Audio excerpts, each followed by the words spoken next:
Hello and welcome again to the Writer Review. This is Eric Corrupt Writer, and this week we're going to be taking a look back at the 2009 biographical sports drama film titled Invictus. Now, Invictus runs for 2 hours and 13 minutes long. It is directed by Clint Eastwood. It is produced by Clint Eastwood, Laurie McCreary, Robert Lawrence, and Mace Newfield.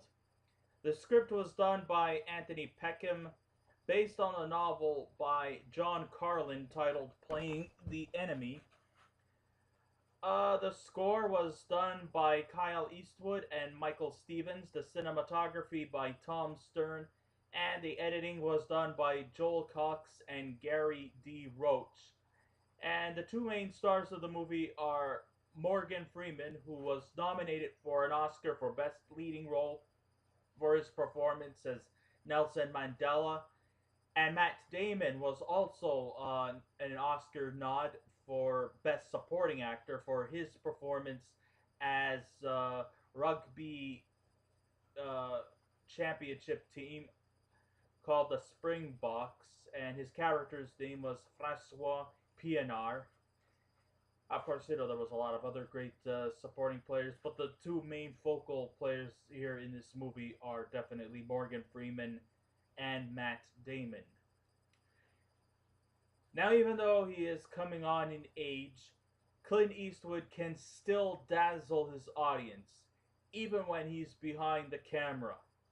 For a grizzled veteran, he could still manage to come up with good quality pictures, even if not all of them are entirely great. The last really good cinematic masterpiece he truly made before Invictus was Million Dollar Baby. Sure, he does have a tendency of overcasting non-actors into his movies like he did in Gran Torino, and even though his intentions are always good, sometimes, even some of the great ones can miss their marks here and there. But nobody can deny that Clint Eastwood is a master in his craft, and the productions of his films are taken through heart, even if they're not always electrifying. And this is the primary example of what Invictus was about. Invictus is truly a well made movie based on a true story with touchy subjects and issues that will have you pondering for hours to come. In 1994, 3 years after South African political activist Nelson Mandela gets released from prison after spending 3 decades there, he is now the new South African president, and his quest is to bring unification between the races in his country, within the country. When an all Caucasian rugby team, who's been struggling for many years to win a championship, Mandela decides to step up and fix the team to becoming the best that they can be, and to erase the divinity within the races of the country. He is stepping up not just to win. This movie is not about a sports team trying to win the championship. It goes much, much deeper. Much more scrutiny comes into this very, very important game. This is like a year later after he was elected president. Sure, a lot of this movie has a juxtaposition between the political upheavals that has been running amok during his presidency, but also it embodies also a team determined to win a championship that they've been longly waiting for many, many years and had come up with no luck. So it's up to Nelson Mandela to help bring this team to its championship season. But it goes more than just winning a championship or, to generate pride in the country. It's also to bring unification within the races, the ethnicities within this really ethnically diverse country that is South Africa. And it also teaches us a little bit about the lessons of how hatred and racism brings people apart, and that if you bring more love and more kindness within your fellow humans, we could see it could make a big difference.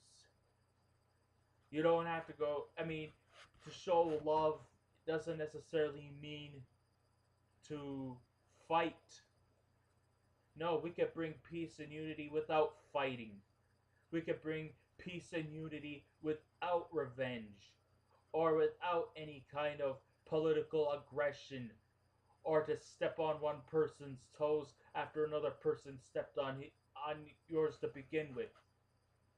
No, this is not about revenge or retribution. This is about peace. This is a movie is about unity. This is a movie about reconciliation, forgiveness, and to also inject the final antidote to erase apartheid in hopes that it stays gone forever. That's what this movie, Invictus, is truly about. And of course, this movie is truly um, a great opportunity for Morgan Freeman to sort of step out of the shadows as to playing sort of like a secondary lead to a protagonist and actually gets to step up to the front. I mean, for many years, he's been kind of like a mere background player to the leading stars. Like, of course, Million Dollar Baby, he was kind of a background guy, even though he still won Best Supporting Actor. He was like in the Shawshank Redemption as like a secondary lead. He's sort of always sort of played that role as the secondary lead to the leading stars. But now this is his turn to have his fun in the sun, to take the initiative and to step up to the lead. Do you think he has what it takes to be a leading player? Or do you think that he's just better off playing a secondary lead? Well, I'm going to tell all the critics out there, Morgan Freeman truly deserves to be in the leading spotlight, especially in a movie like this. Not only does he just play the part of Nelson Mandela, he actually is Nelson Mandela. He practically nails every little quirk about Nelson Mandela. The way his speech pattern is. And Morgan Freeman has never done accents in all his years as a performer. That's because he doesn't need it. But I guess somehow to play the part of Nelson Mandela, he had to sort of put on a bit of a South African accent a bit.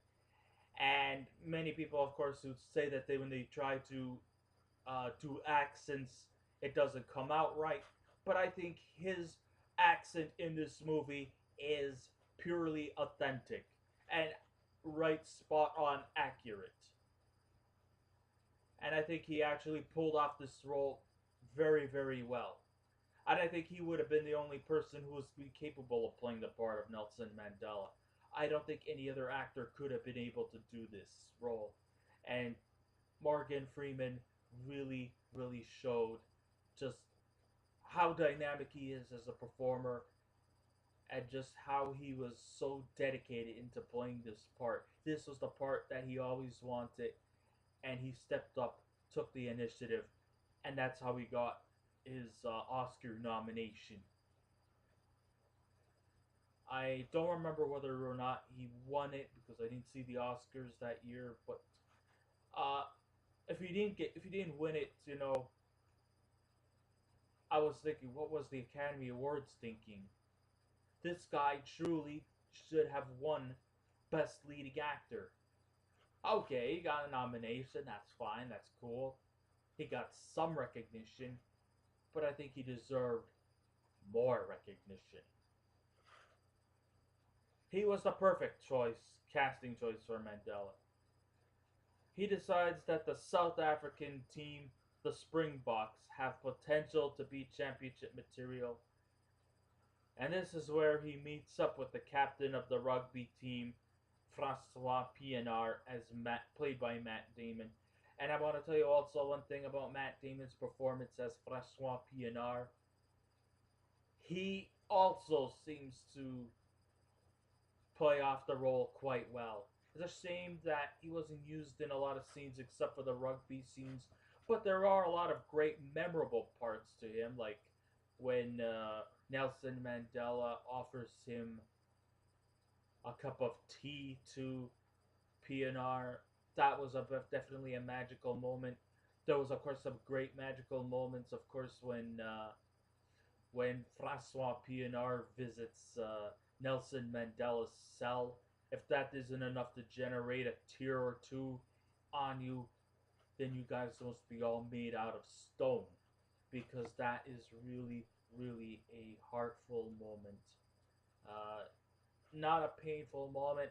It is a tearful moment, but it'll bring you tears of joy, and it shows just how dynamic Matt Damon is, and that he could actually, and that you know, and that he actually has great acting chops. Not just in the Ocean series or the Bourne series, he can truly embody. He has definitely great acting talent, and I don't think anybody could ever think otherwise.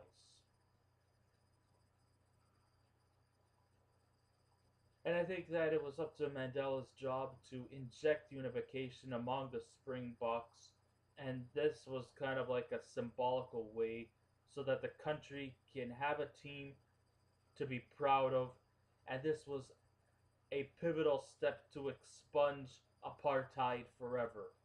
Because let's face it, apartheid had run amok in South Africa from 1948 up until maybe around 1990, 27 years after Nelson Mandela had been incarcerated. He was forced to do all kinds of laborious initiatives until he was finally released. But because of his courage, his bravery, and his sportsmanship, he was the unanimous choice to lead South Africa to a much more better, much more prosperous country. And for that, Nelson Mandela truly is a magical man.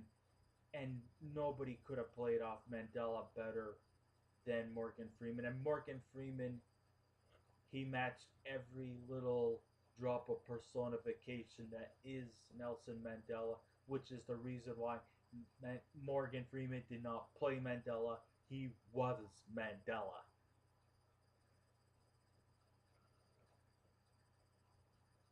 So we kind of sort of get a two plot story behind the movie Invictus.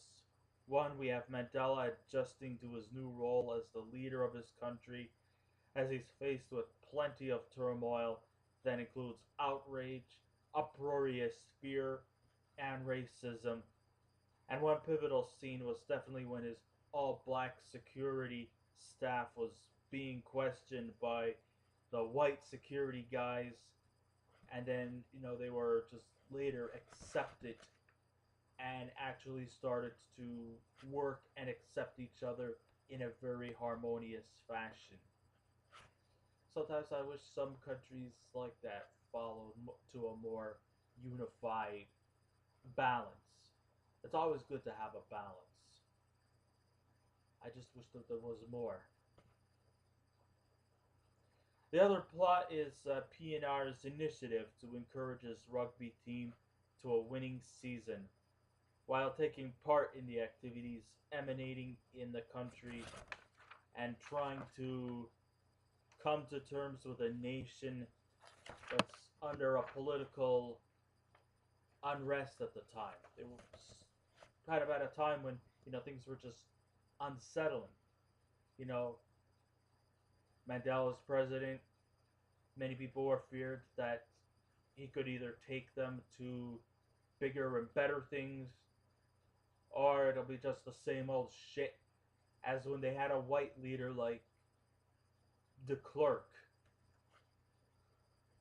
But no, Mandela was a rightful leader, and he helped build, rebuild, reshape, and rejuvenate his country through the unification of all races, and not just the blacks and the Caucasians, but the other ethnicities that were also run in South Africa. There was also, um, I believe, there are some Asians like Hindu that also live in South Africa that also felt the effects of apartheid.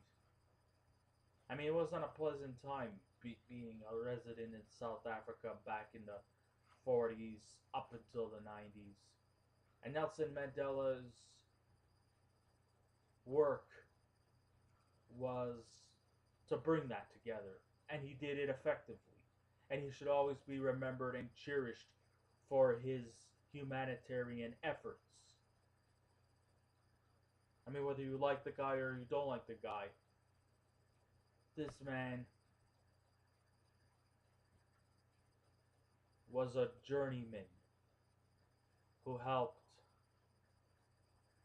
turn something impossible into something possible. Who can ever forget the memorable scene where PNR and his team visit the jail where Mandela was incarcerated and enter into the cell? It was a very subtle moment where the drama in this movie was probably at its most importance. And maybe this was the turning point in this movie. The two plots definitely climactically join together as Mandela is seated to see this emotional and very important World Cup of the 1995 Rugby Championships. This final game will not just keep the sports fans enthralled, but the setup is also structured beautifully. Eastwood went out of his way to create a country that at the time was struggling with politics and race issues, and it makes you feel for the people involved in the movie, and the World Cup final match is an added bonus to the intriguing scenes depicted in the movie. And even though it is a great movie, and maybe I might be raving a lot in this movie, there are some weaknesses too. Now, unless you know the rules of rugby, which maybe a lot of people may not be familiar with, nothing personal. Even I can't say I'm a huge rugby fan, and I don't know the rules really too much about it either, so forgive my ignorance. But you definitely will be lost in the rules and the way the game is operated. But to me, it wasn't a huge drawback. I just wanted to see some good sports. The other thing was the rather weird scene in the movie that's supposed to happen in real life, but Eastwood directs it like he's manipulating us into making it feel like a political thriller, which really it isn't. But these burps will definitely not spoil my life for this movie. It's not entirely a political thriller too much. Yes, there is a lot of politics involved in this movie, but the movie is more about unity. It's about forgiveness. It's about how divinity and racism and discrimination can keep people apart. And we need to act soon because, this world that we live in could use more of that. And there's always hope. I mean, I'm not saying that life is terrible. Life is beautiful. The world we live in is a beautiful place. But let us embody the same kind of beauty that we have within each other and to pass it down to others. How about more hugs and less slugs? How about embracing a nice friendly hug instead of shooting your opponents dead? Let's not have any more opponents. Let's have unity within everyone, regardless of one's skin color, race, religion, ethnicity, or orientation, or even just a simple way of life, and cherish every last moment of it. We can do that. I know we can. And even though, yes, it's not a perfect film, Invictus is still provocative and entertaining and truly raises a lot of questions. And if a movie can generate food for thought, it ranks high in my grading system. It truly has something for those who are enthused by political dramas. Plus, it has something to offer for those who are, sports enthusiasts. And because of this really well structured movie and great performances, especially from Morgan Freeman and Matt Damon, I gotta give Invictus, out of a scale of 10, a 9. So I guess this ends my ride review. Thank you all for listening in. If you wish to subscribe to my channel, please feel free to do so. If you wish to leave a comment, go right ahead. Just remember, be kind, be courteous, and don't be rude. And I will be back again with another movie review. So until next time, this is Eric Correct Writer saying, keep watching those movies, and I'll see you around. Goodbye.